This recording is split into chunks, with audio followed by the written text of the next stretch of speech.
Está aberto para o plenário. Agora a nossa sessão de debate com os painelistas. Ali já tem um questionamento. Pode dar o microfone ali para a Patrícia?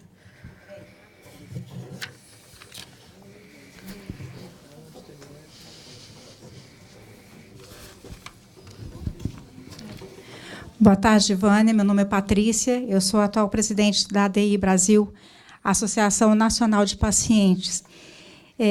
Eu gostaria muito, em nome de todos os pacientes, que você pudesse assumir um compromisso conosco a respeito de datas para a apresentação desse protocolo, dessa consulta pública, porque nós estamos há anos convivendo com promessas de está em andamento, está em andamento, está em andamento. A Júlia fez uma consulta pela Lei de Acesso à Informação, e ela até passou para nós aqui, que disseram que esse semestre, né, Júlia, vai fazer. E você trouxe a informação de que estão faltando etapas ainda para concluir isso. E aí a pergunta que eu acho que é de todos nós: quando? Nós precisamos disso, e não é só uma questão para nós. Se nós formos olhar pelo lado do Estado também, isso é melhor para o Estado, porque nós estamos tendo que judicializar para conseguir esses medicamentos. E medicamento judicializado, enquanto vocês tratam 4 pacientes, se tivesse sido incorporado, na judicialização vocês tratam um só. Então, até para o Estado, isso seria proveitoso. Mas é um pedido que eu faço em nome de todos nós que estamos aqui, em nome de todos os pacientes do Brasil. Nós precisamos de uma definição para isso, por favor. Obrigada pela pergunta. Eu respondo agora ou fazendo isso? Tá. Então, como eu expliquei, a Conitec, eu não sou a Conitec, assim, eu não sou a Conitec sozinha. Tá, a Conitec tem 13 membros. Eu não posso dizer a data que é, se eles vão deliberar naquela determinada reunião, porque são 13 representantes. Então, seria, acho que leviano da minha parte dizer, na data tal e tal, e vai sair na data... Não tem como. Eu não sou a Conitec. Eu sou só um pedaço da Conitec. O que eu posso dizer é que, em termos do nosso departamento, isso é uma prioridade. Então, a gente está agilizando todos os estudos. Agora, chegando na Conitec, eu não posso dizer se eles vão deliberar naquele dia, na reunião do mês seguinte. Para ser pautado, pelo menos. Para ser pautado, olha, abril é agora a reunião. Eu acho que, no máximo, em junho, a gente consegue pautar. Agora, aí, lá na Conitec, eu não tenho como... vai discutir. O que, assim, eu sou muito objetiva, transparente, direta. O que a gente tem tentado fazer, desde que eu voltei para lá, é evitar que os temas fiquem muito tempo na Conitec. Então, assim, a gente tenta tomar decisão. Claro que a gente não vai ter não vai ter, na hora de tomar a decisão, todas as informações, como não tem, mas tentar ser objetivo e tomar decisão. Agora, não posso garantir se entrar numa reunião, vai sair daquela reunião com uma recomendação. Não tem como. Em relação à judicialização, eu entendo que vocês veem pela doença de vocês, mas lá no Ministério a gente vê por todas, né? Então, assim, você fala, é mais barato incorporado que judicializar. Não é nem só questão de ser mais barato, é muito melhor para todo mundo, para os pacientes, para a gestão, porque a judicialização, muitas vezes, é aquilo que a paciente falou. Você ganha, você ganha, mas não leva. Você é desorganizado, não é monitorado, não é acompanhado pelo... Sabe? Então... Sem contar o custo do tratamento. Exatamente. É tudo péssimo. A judicialização é a pior opção. Mas, e a gente não fomenta esse tipo de atuação. Mas esse pensamento, tem muita coisa judicializada. A gente está tentando analisar muita coisa, mas não dá para analisar tudo. Mas, de fato, isso é fato que a retocolite e o PCDT de 2002 não tem como mais continuar desse jeito. É o PCDT mais antigo que a gente tem. Se tem uma dívida de PCDT, a dívida é o PCDT de retocolite. Assim, realmente, e a gestão é a prioridade para a gente resolver isso. Mas eu não posso te dar a data porque são 13 membros, eu não tenho como... Deu a viagem de todo o Brasil que está aqui escutar isso, eu acho que... Muito obrigado, valeu o nosso encontro, eu acho que era isso que a gente queria ouvir. Eu só não entendi uma coisa, Vânia, não sei se eu não entendi certo, mas... porque isso a gente tem contato com a indústria direto aqui, né? Não... vocês da Conitec estão precisando de referências bibliográficas dos produtos quanto ao retocolite, é isso? Não, o que eu estava querendo dizer é o seguinte... as demandas podem vir do próprio Ministério da Saúde ou de qualquer outra pessoa, mas geralmente a demanda vem da indústria farmacêutica ou do próprio Ministério da Saúde. Quando a demanda vem da indústria, ele já vem com os estudos prontos. Os estudos levam tempo para fazer, 6 meses, 7 meses para fazer. Quando a demanda é do próprio Ministério, como é o caso da retocolite, a gente não tem demanda de laboratório nenhum para retocolite ulcerativa, para incorporação de nenhum medicamento.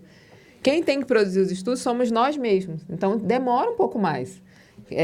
O que eu estou dizendo é o seguinte, os laboratórios deveriam solicitar. A gente vai ligar agora já. Liga para eles e pede. Porque não, gente, tá aí, o pessoal da indústria está aí. Porque a gente não... Põe aí no grupo. Porque diferente do laboratório, que é focado no seu específico medicamento, o Ministério da Saúde, a gente tem que fazer estudo nós vamos botar para todos os medicamentos. Colocar um aspecto em relação ao GDIB. Bom, é uma conversa, resolve muita coisa, gente. Vocês estão vendo?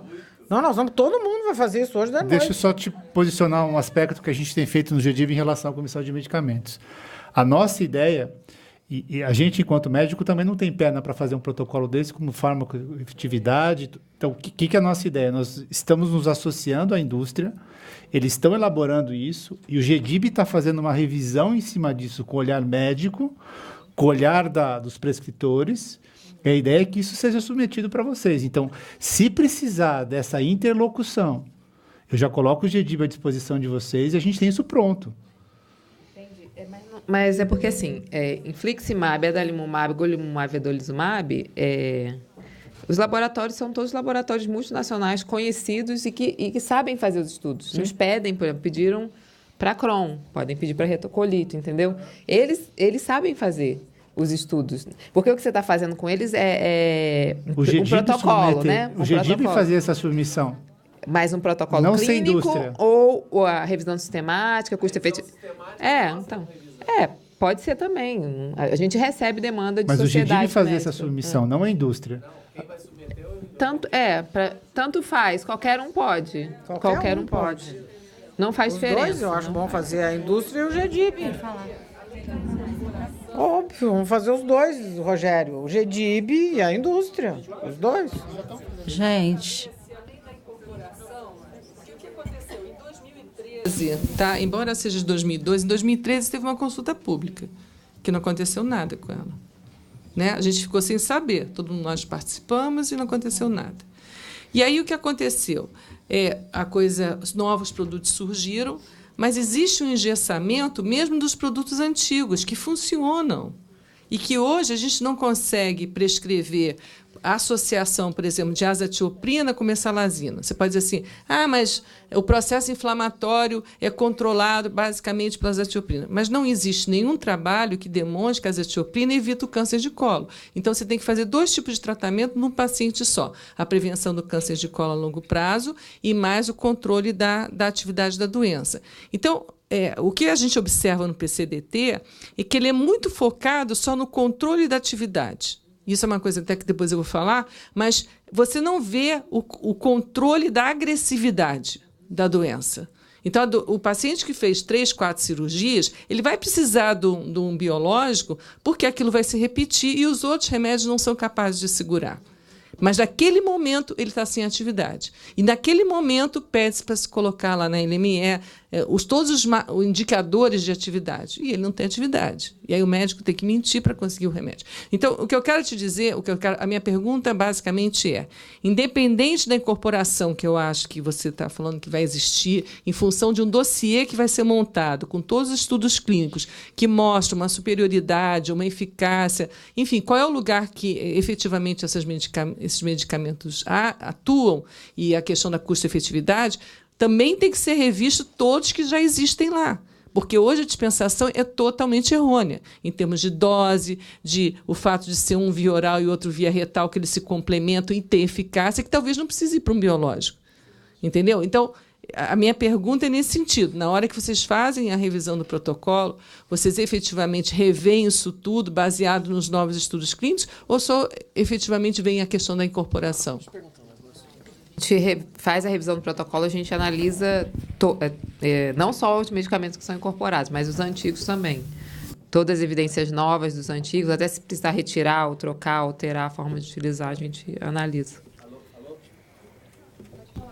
Alô, Vânia, como vocês estão revendo esse protocolo, não seria a sociedade médica organizada, eu falo pelo GEDIB, não poderia participar, pelo menos na contribuição, como a DOC, enfim, para contribuir, porque eu acho que as pessoas que mais entendem desse assunto somos nós. Nós tratamos desses pacientes, né? A gente não pode ter assento, pelo menos na tomada de decisão junto, ou pelo menos para contribuir em alguma coisa, como a Cirla acabou de falar? Esse protocolo já está pronto. O texto dele está pronto. Tem que aguardar a avaliação dos biológicos. Mas todos os protocolos agora, atualmente, na gestão atual, a gente envia, quando a gente vai fazer a primeira reunião para definir o escopo do protocolo, que são as perguntas de pesquisa, a gente convida a sociedade médica e a associação de pacientes. Mas isso é um modelo novo. Esse que está pronto já Isso, isso dá até problema, porque às vezes a gente convida aí o outro reclama que não convidou o outro. Não, eu estou falando assim, porque nas doenças, às vezes, tem várias associações de pacientes. Exatamente para a pessoa que você está substituindo. E o que foi dito para nós, o que nos foi dito é que vocês têm assentos fixos de pessoas que fazem parte da comissão. E que, eventualmente, vocês convidam sociedades ou associações para opinarem sobre um determinado assunto, mas que não é um assento fixo, são convites que são feitos para participar de algumas tomadas de decisão, não é isso? É que é diferente. Assim. Quando a gente vai elaborar um protocolo, primeiro você vai desenhar o escopo do protocolo, a gente convida agora a sociedade médica, a associação de pacientes. A gente vai buscar as evidências científicas. Quando as recomendações estão prontas, a gente chama em outra reunião, tanto a sociedade médica quanto a associação de pacientes e apresenta os resultados. E é bem interessante porque, às vezes, as pessoas têm uma visão, quando vê a evidência, muda, né? Então, esse é um novo modelo de fazer protocolo, que não era o que era o vigente, o anterior. E aí a gente monta faz o texto do protocolo, e esse texto do protocolo que vai para o plenário da Conitec. O que ele te falou é o seguinte, que no plenário da Conitec, lá quem vai fazer recomendação é que não tem um assento fixo da sociedade XY, por exemplo. Tem o assento do CFM, que é fixo. Então, nesse plenário é que não tem. E aí, nesse plenário, quando vai ser apresentado no protocolo clínico, sempre quem apresenta, geralmente é o médico que coordenou o processo da elaboração daquele protocolo. Então, é assim. E uma outra coisa que eu queria saber, porque exatamente nesse processo existem o projeto de diretrizes da MB. E nós já fizemos, o GEDIB já fez as diretrizes tanto para o Crohn atualizada como de retocolite. Isso está no portal, tá? Não é um consenso, exatamente para tornar factível que seja aproveitado pelo Ministério da Saúde. Então, ele está realmente baseado em perguntas e tem todas essas medicações. Isso não pode ser aproveitado para essa elaboração final? Porque o texto já está... Não, estou falando dos biológicos. Pronto. Não, dos biológicos... Porque está tudo lá. Sim, mas lá são as diretrizes, né? São as diretrizes do cuidado para a doença. Os biológicos... Não, são diretrizes de medicamentos. Quando estão indicados, quando... Sim, mas não é no modelo nosso. Por quê? O nosso, como é que a gente faz? A gente faz uma revisão sistemática da literatura para ver eficácia e segurança. Nós também. Depois, a gente faz um estudo de custo-efetividade, que vocês não fazem.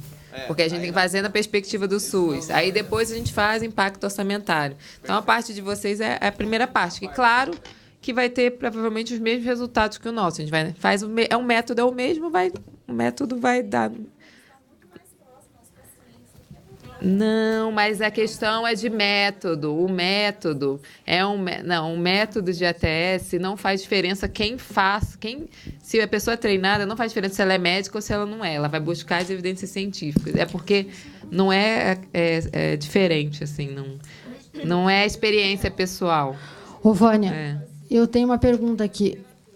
Eu quero saber, eu sou de Santa Catarina, eu gostaria de saber se nessa atualização do PCDT e nessa atualização dos medicamentos, vocês estão levando em consideração esse corte de custos do governo, que já aconteceu no governo anterior, no governo de Temer, né? A gente sabe que isso pode afetar, comprometer o fornecimento dos medicamentos. E com esse comprometimento, que tipo de medicamentos vai se conseguir aprovar? Como é que vocês estão trabalhando com esse corte de custos do governo na aprovação? Então, até o momento, para nós, no Ministério da Saúde, a gente não teve corte em relação ao orçamento, né? Então, o que acontece? De um ano para o outro, como é que a gente consegue incorporar novas medicações? A gente não consegue incorporar muitas, porque realmente o orçamento é finito, não tem como, né? Independente da emenda de teto de gastos. Mas a gente consegue otimizar o que a gente já tem. Então, a gente faz negociação de preço forte com a indústria para que os que já estão incorporados a gente consiga desconto e, com isso, economize para conseguir entrar com outros medicamentos. Então, por exemplo, digamos, a gente vai avaliar os medicamentos biológicos para retocolite, infliximab, adalimumab, vedolizumab e o golimumab. A gente vai levar em consideração o que o Ministério já está pagando por eles. Como eu falei, a adalimumab, a gente está pagando a metade do valor do infliximab. Então, isso também é levado em consideração na hora que a gente vai incorporar, para a gente conseguir incorporar sem estourar o orçamento. Então, nesse momento, a gente tem conseguido trabalhar independente da restrição orçamentária. Mas que a restrição orçamentária existe, sempre existiu e sempre vai existir, não só no Brasil, mas como no mundo inteiro, né? Em questão orçamentária, você falando, eu quero complementar uma fala da Luma do Rio de Janeiro. Por que alguns estados, tipo Rio de Janeiro e Santa Catarina, nós não temos direitos a 2 medicamentos para uma doença? A gente tem que optar ou um ou outro. Qual medicamento? Para retocolite, por exemplo, pode escolher. Eu tenho que escolher, não pode tomar 2 medicamentos. A mesalazina não pode ser associado. Pode ser. Por quê? Aonde não, que... Pode ser o que ela está dizendo, o que a médica está dizendo, é que o PCDT que não está adequado. Mas se o PCDT não está adequado, não vai ser só no Rio de Janeiro e Santa Catarina. Teria que ser... Não, mas o Horus, ele tá parametrizado de acordo com o PCDT. Então, se é isso, eu não sei se é isso, se é o caso, pode ser por conta do PCDT atual. Mas aonde que a gente pode recorrer, então, se existe uma particularidade em poucos estados? Como você falou, deveria ser em todos. Mas e por quê? Pela lógica, aonde? Deveria ser em todos. Eu não sei o caso específico. Você pode mandar um e-mail para a gente tenta descobrir, para ver se é em todos os estados ou não. Mas se é em relação ao PCDT, como ela está relatando, deveria ser em todos os estados. Baixíssimo custo, Baixíssimo custo, Vânia, aqui é a Renata do Rio de Janeiro. Eu queria saber o seguinte: os ministérios se falam assim no sentido assim. Vocês têm dados, por exemplo, sobre o afastamento do trabalho por doença inflamatória intestinal? O quanto que isso está impactando? Porque a Seguridade Social é uma só. A Seguridade Social é saúde, é previdência e é assistência, né? É assistência social. Então, assim, o quanto que está sendo gasto com o afastamento do trabalho por doença inflamatória intestinal? Vocês têm noção desses números? Então, porque, assim, esses números vão ser apresentados hoje e, assim, a média é de 90 milhões de dólares por ano. E, assim, é 1% de tudo que se gasta em termos de afastamento do trabalho por qualquer doença no Brasil, é só por doença inflamatória intestinal. Então, eu acho que isso também deveria ser levado em consideração na hora que faz um estudo orçamentário, porque, de repente, não está se gastando na saúde, mas está se gastando em termos de previdência.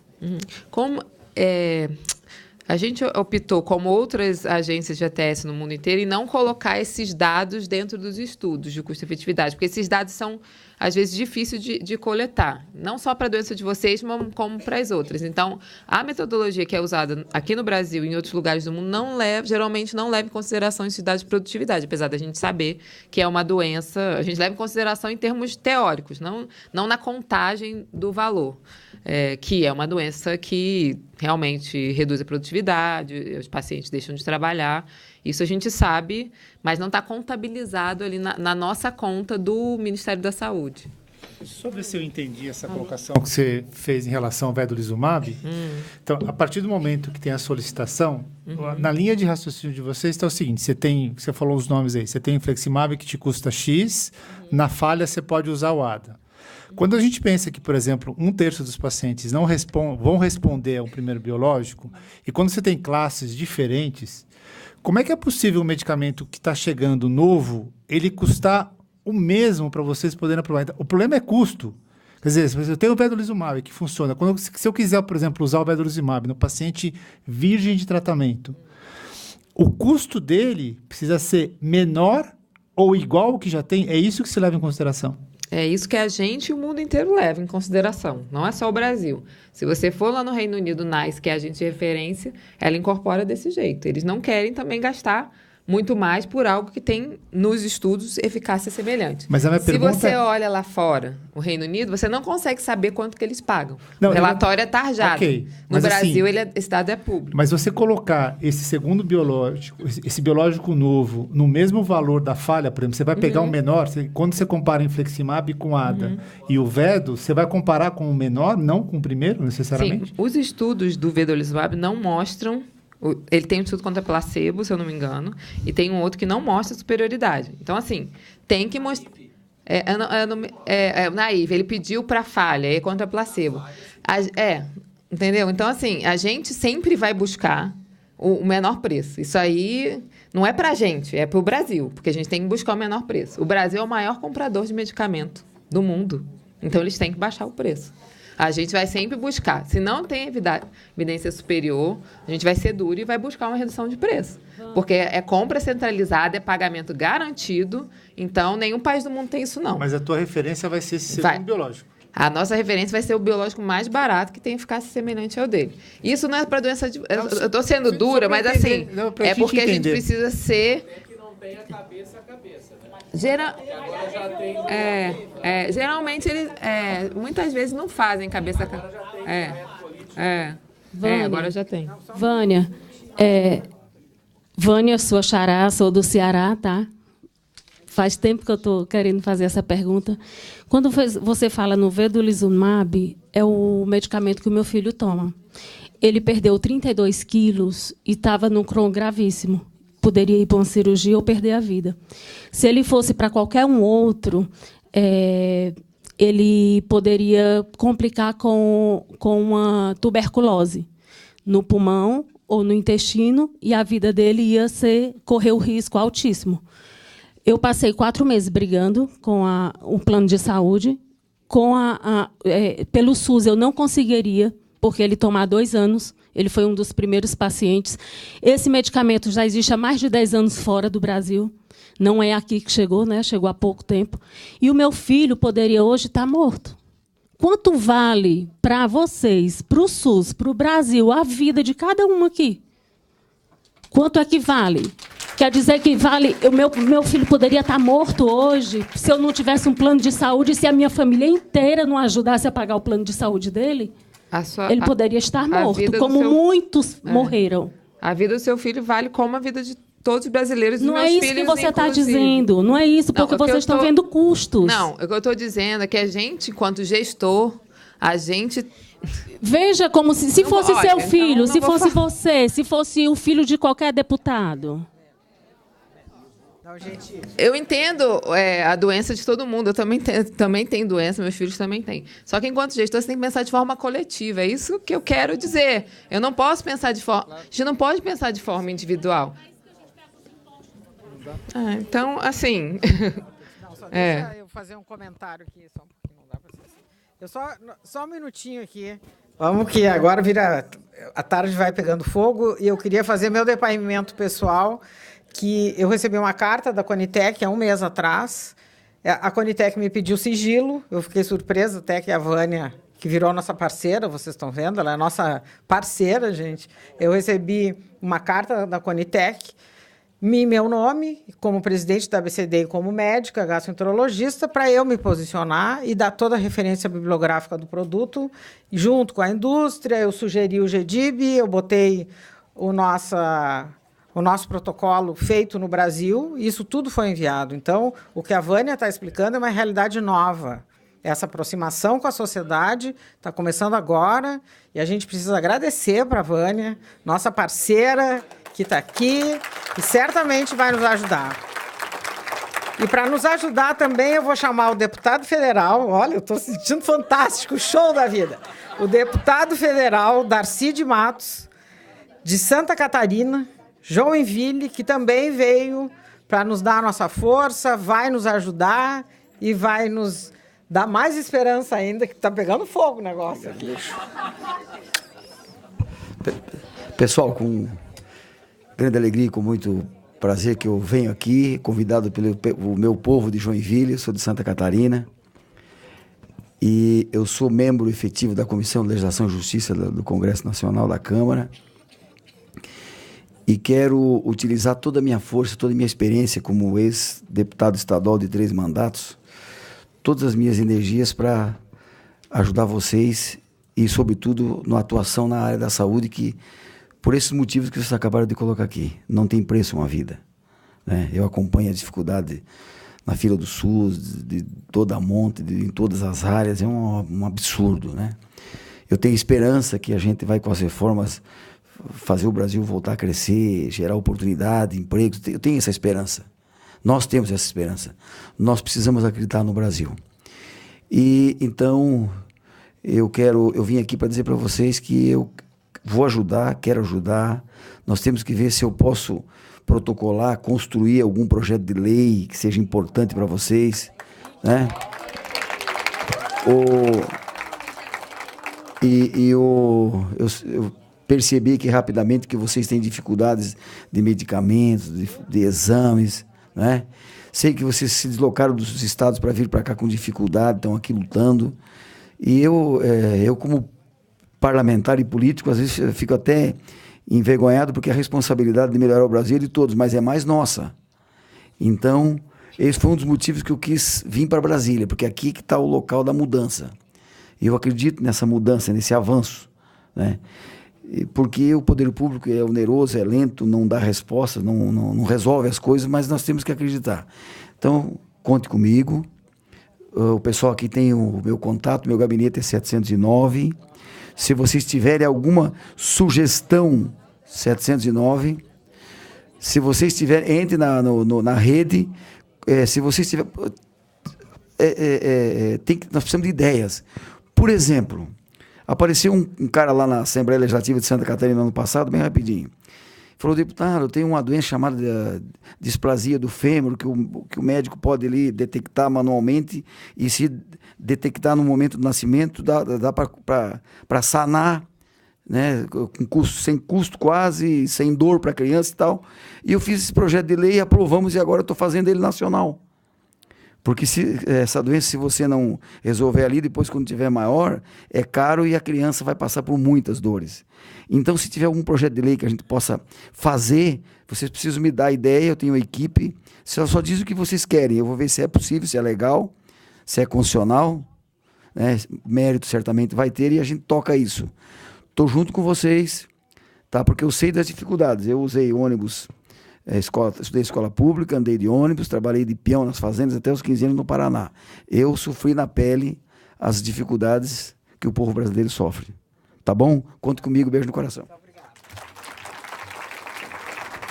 E agora o nosso intervalo. Muito obrigado, Vânia, Rogério, Júlia. Gente, eu só queria registrar uma coisa aqui, depois da discussão toda que a gente teve, é que todo o protocolo, depois que ele vai lá, que ele é elaborado, que ele vai para a plenária, que tem já o posicionamento da Conitec, eles submetem isso à consulta pública. É a hora que nós temos que entrar e colocar a nossa opinião, se concordamos ou não, se temos dados ou não. E isso, a gente às vezes divulga lá, está tendo consulta pública de tal remédio, ninguém nem sabe o que é isso. Então, gente, fica de olho, consulta pública da Conitec, é a hora da gente falar, ir lá e se manifestar, se concorda ou não e o porquê. Então, vamos ficar de olho, porque tem muita coisa para vir aí de DI. Então, né, quando a gente chamar, vamos todo mundo responder a consulta. Obrigada. Obrigado.